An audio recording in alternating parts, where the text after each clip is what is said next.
Cześć, witam Was Energik w kolejnym odcinku. To było grane Console Edition i dzisiaj sławna, niesławna gra na Wii Red Steel.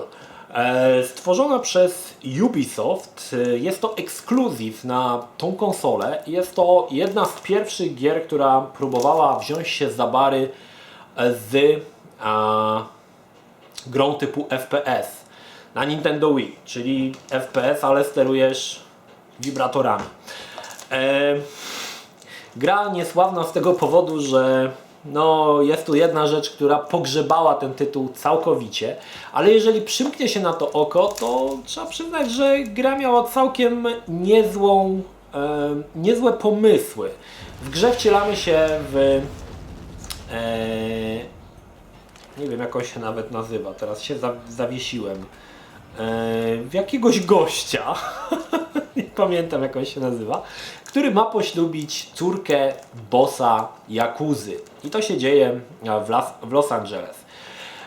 Córka zostaje uprowadzona, nasz bohater trafia do tego ojca, który daje mu taką jakąś katanę szaloną. No i rusza on nie tylko, aby odbić swoją przyszłą małżonkę, ale też, żeby pomóc bossowi Yakuzy tam w innych, mniej ważnych, że tak powiem, sprawach.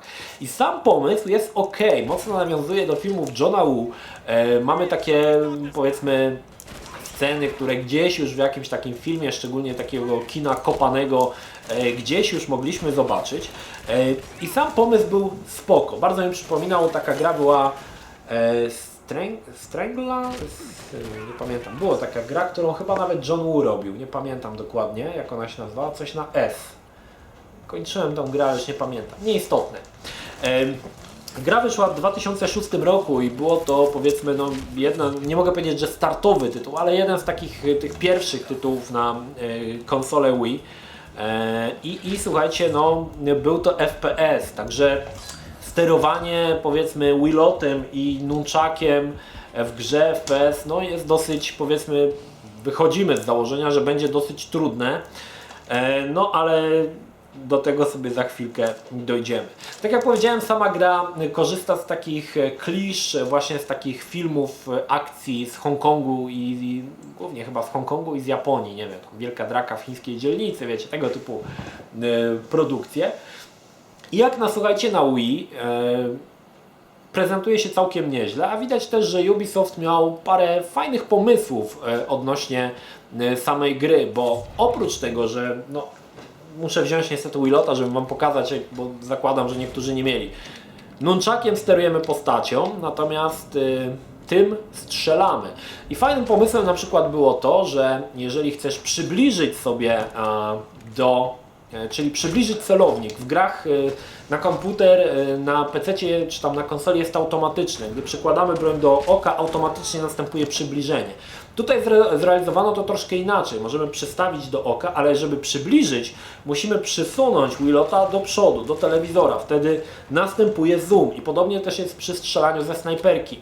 Jeżeli chcesz przybliżyć, przybliżasz Wilota do telewizora i wtedy zoom w snajperce się powiększa. Pomysł, trzeba przyznać, dosyć ciekawy i muszę przyznać, że przynajmniej z opowieści wynika to dosyć fajnie, ale jak wyszło jak zawsze. Oprócz tego, oprócz strzelania, mamy możliwość walki na miecze. To jest dosyć częste. Tutaj co jakiś czas spotykamy takich bossów, mini-bossów, z którymi walczymy sobie na miecze. I tutaj ponownie wchodzi do gry Wilot i Nunchak, gdzie po prostu Wilotem machając zadajemy ciosy kataną i fajne jest to, że jeżeli weźmiesz pod skosem do góry, to postać wykona taki cios mieczem, jeżeli w lewo, to wykona w lewo, fajnie jest to przeniesione, a nunchakiem machając możemy robić bloki, czyli jeżeli robimy tak, to postać blokuje. I sam ten pomysł też jest, muszę przyznać, niezły i faktycznie to się powinno fajnie sprawdzać właśnie przy graniu na kontrolerach ruchowych. Oprócz tego mamy trochę tam skryptów, trochę tam się rzeczy, muszę przyznać, dzieje. Bardzo fajna fizyka, słuchajcie, tutaj też muszę to pochwalić, że faktycznie kiedy wybuchają jak samochody, bądź jakieś beczki, te postacie czy te zwłoki latają, słuchajcie, w powietrzu, no i to jest ogólnie dosyć spoko. Potem dostajemy jeszcze taką możliwość zatrzymywania czasu, kiedy możemy oznaczyć przeciwników i postać sama zabija ich, bądź też zamiast zabicia możemy im wytrącić broń z ręki. To jest kolejny fajny pomysł, który wprowadzono, ponieważ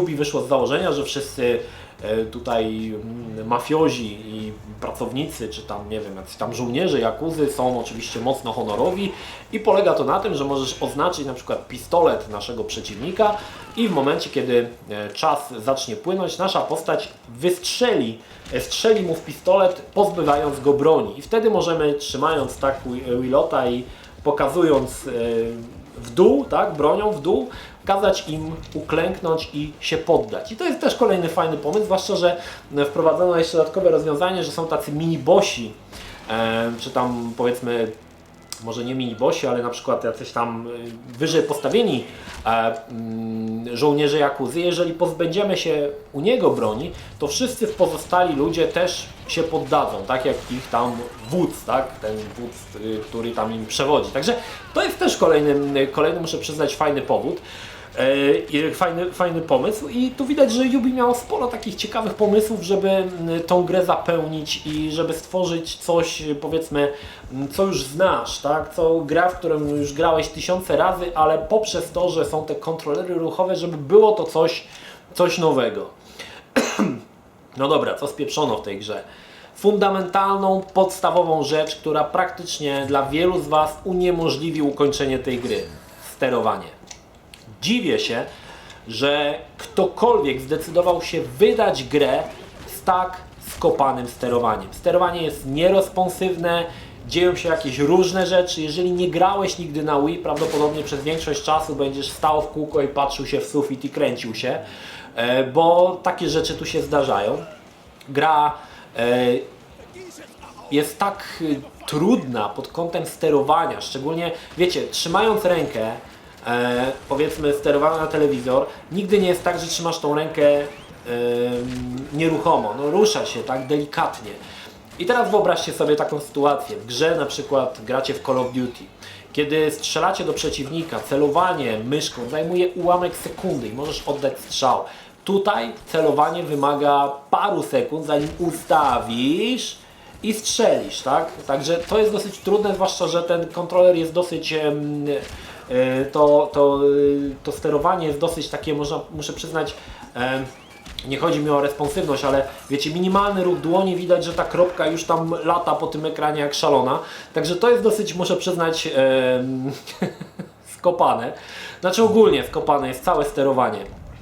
Ponieważ jak to w ogóle sterujemy? Ponieważ tym ruszamy kamerą, więc w prawo kamerą, w lewo, w górę, w dół, czyli to odpowiada za myszkę, a tym sterujemy ruchem. Niestety ten ruch jest zazwyczaj tak, że jeżeli ten panel, ta belka, która szczytuje ruch kontrolera, zgubi Willota, czyli przesuniesz ją gdzieś tutaj, no to wtedy patrzysz się w sufit i się kręcisz jak debil.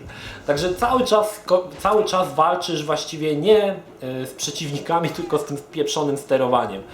Walka na miecze. Kolejna rzecz, która powinna być rewelacyjnie powinna się sprawdzać na Willota i Nunchaka, została oczywiście skopana. Nigdy postać nie zrobi Ci tego, co chcesz. Kiedy chcesz blokować, to Ci nie zablokuje. Chcesz wykonać cios, konsola nie szczyta tego ruchu Willota, tak? Bo na przykład taki mocny cios wykonujemy machając i Nunchakiem i Willotem z góry w dół, tak? To wtedy jest taki cios za głowy, ale to się udaje raz na 10 razy. Innym razem, że aby zablokować, musimy Nunchakiem machnąć w lewo i to jest kolejna rzecz, która zazwyczaj nie zostaje wczytana, więc po prostu przeciwnik Cię pociacha na plasterki, zanim zdążysz zablokować, tak? Kolejna rzecz, gra oszukuje. Próbujesz wielokrotnie, łapałem się na tym, że gra powinna zaliczyć cięcie mieczem, zwłaszcza, że przeciwnik nie robił ani uniku, ani nie próbował się bronić, a mimo to no nie jest to zaliczone, tak? Pokazuje, że nic się nie stało w tym momencie.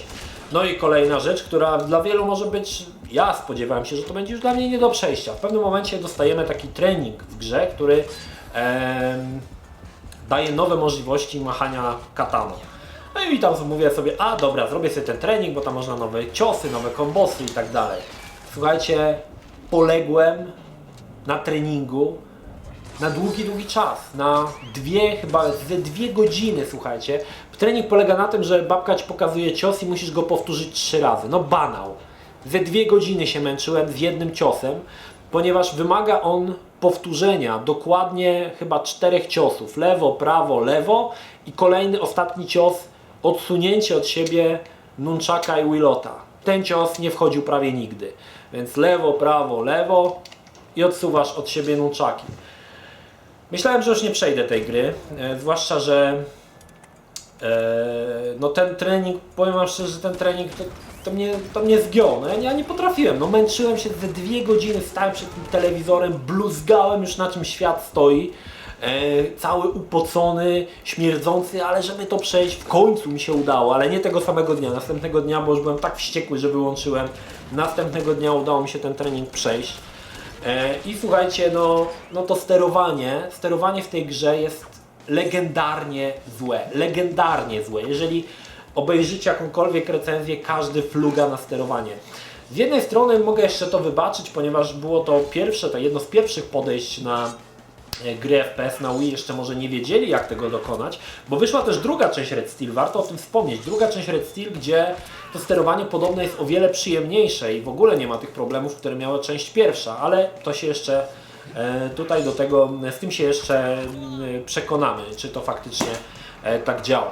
Gra jest dosyć długa, jej zakończenie zajęło mi około 8 godzin, no i muszę przyznać, że te misje są ciekawe, naprawdę one są ciekawe, bo mamy jakieś tam, wiecie, i bary, jakuzy odwiedzamy, jakieś tam rezydencje, także to wszystko tutaj Yubi fajnie to zaprojektowało z poziomu jak to ma wyglądać i jak to ma w ogóle, jakie będą misje, to wszystko działa. Wszystko jest świetnie.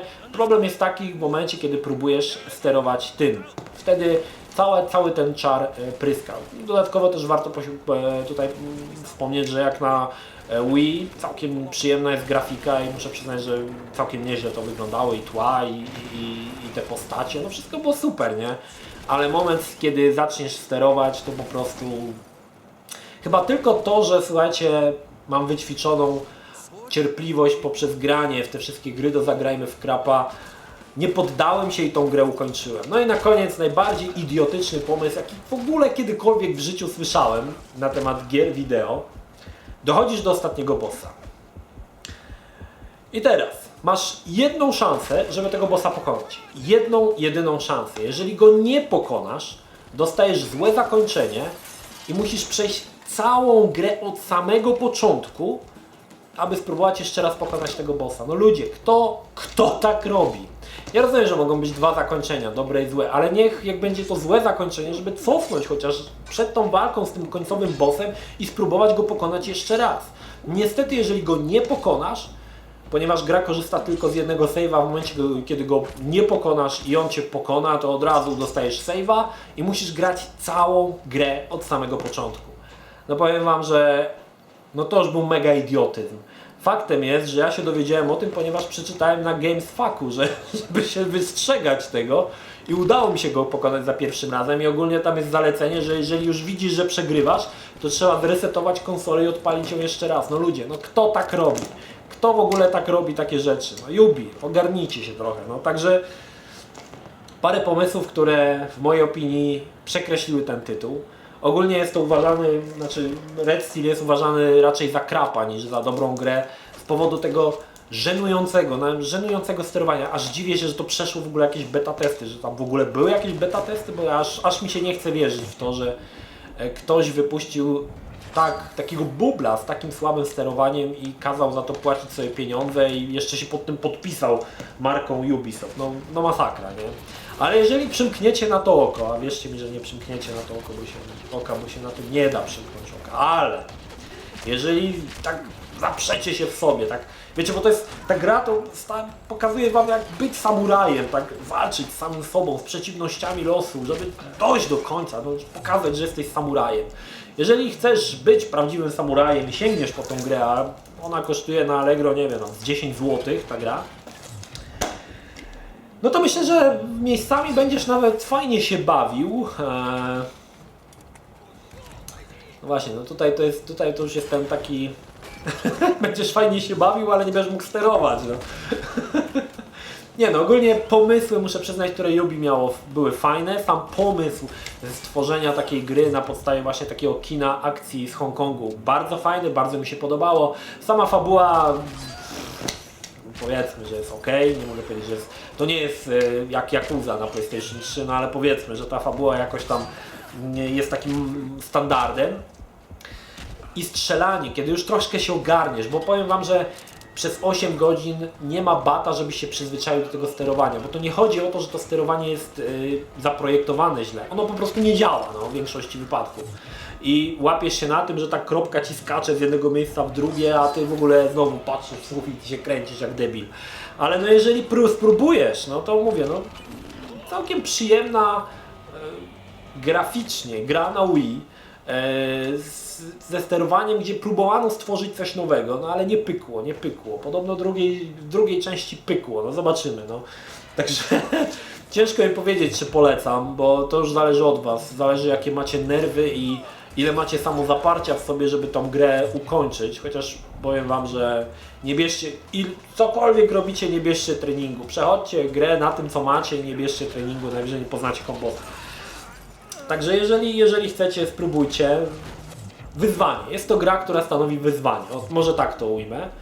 Wyzwanie, podczas gdy jak prawdziwy samuraj walczycie zamiast z przeciwnikami, walczycie ze sterowaniem i w ogóle wszystko was tam będzie wkurzać w tej grze, no to sterowanie położyło tą grę dokumentnie i nie wiem, na Wii w ogóle jakieś patche powinny wychodzić, nie wiem czy w ogóle wychodzą, jakie chyba nie.